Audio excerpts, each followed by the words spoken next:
evening, ladies and gentlemen. It is Global Entrepreneur Week, so I've just come back from the presentation there with young Peter Jones and Gordon Brown. So very interesting afternoon today.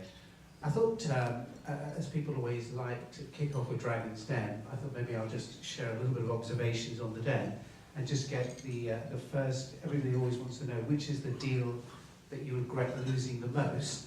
And you may have watched the show recently where we had that couple in that had that bed sheet with the line down the middle. That's certainly for me the one that got away.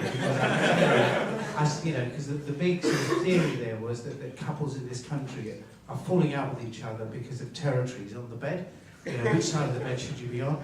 And they came up with this ingenious idea where that problem could be solved by having a marker with a line down the middle, and they wanted £100,000.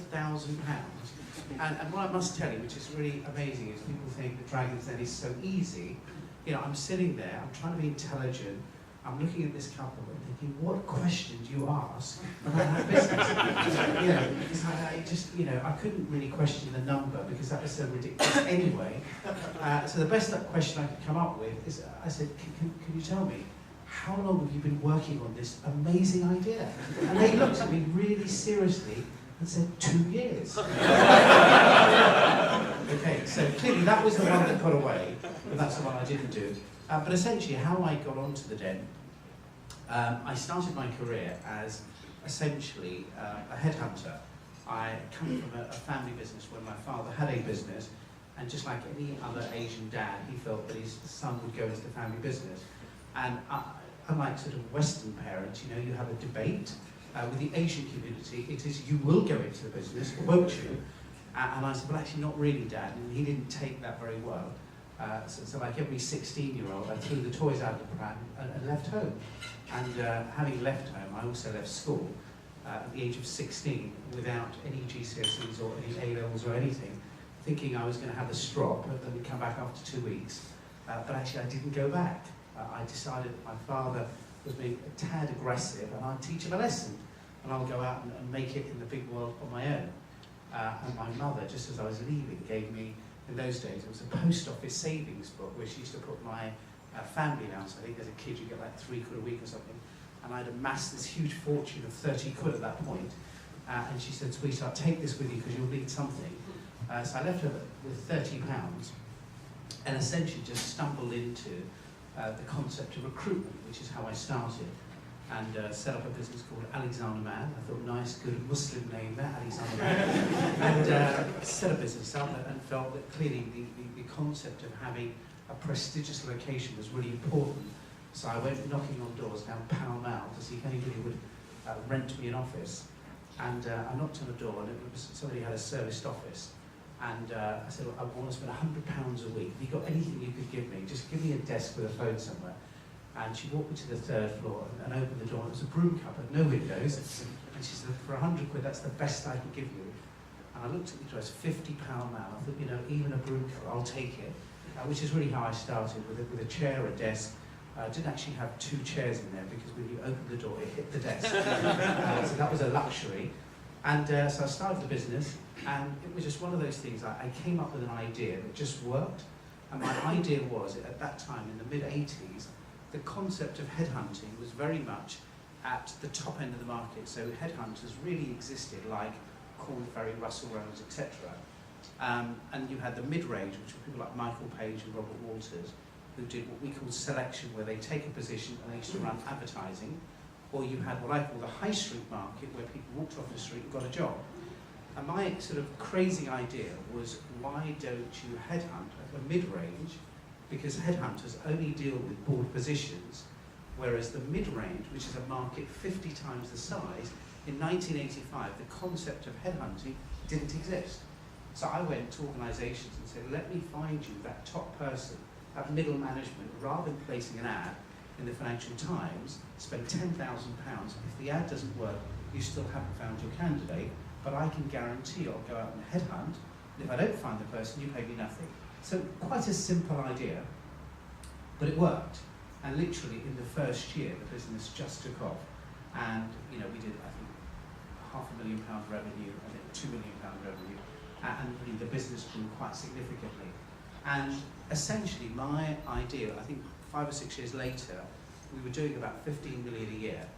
And I realised that actually I wasn't a great headhunter, but I was probably somebody better at understanding people and how people work, and decided that I would step down from Alexander Mann and hire somebody else to come run the business.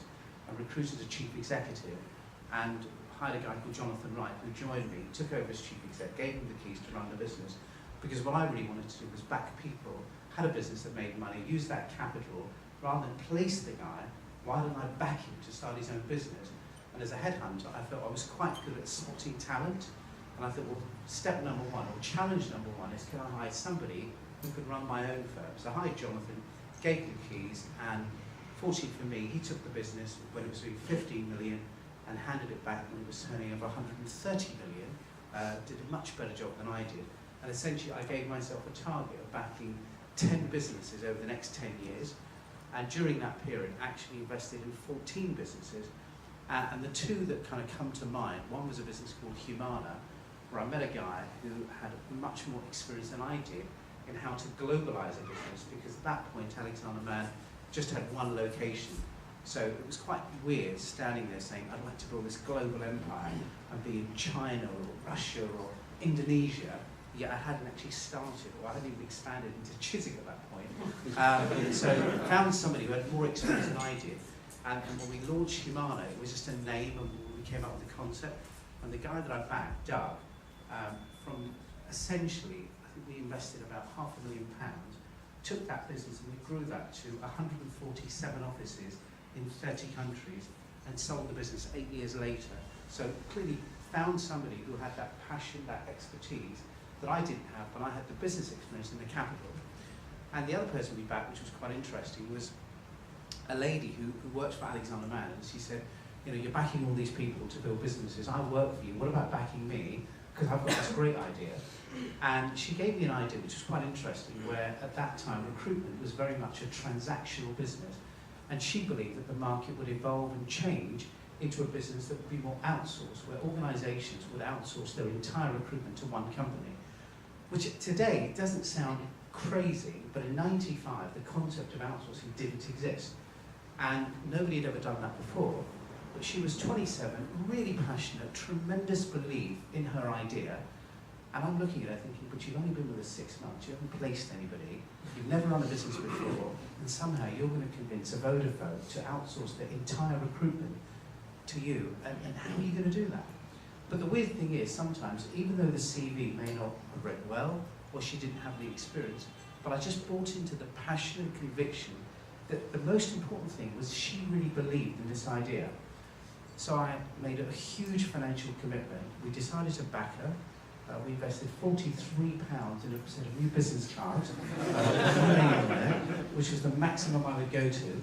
And we had an empty office on the 3rd floor, so I said, I'll tell you what we'll do, why don't you take that room upstairs, we'll back you. The company was called Alexander Mann, and I said, what we'll do, we'll change the last word, I'm going to call it Alexander Mann Solutions, because you're providing organisations with a unique solutions.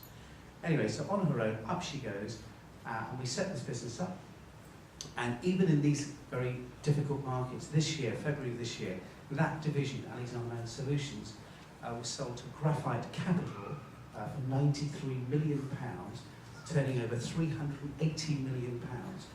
This bright young thing built the most amazing business. And funny enough, Vodafone is one of her clients. She did convince Vodafone to outsource the entire recruitment, and she's now got Merrill Lynch, she's got, you know, huge blue chip organisations, the largest executive search business that outsources HR solutions.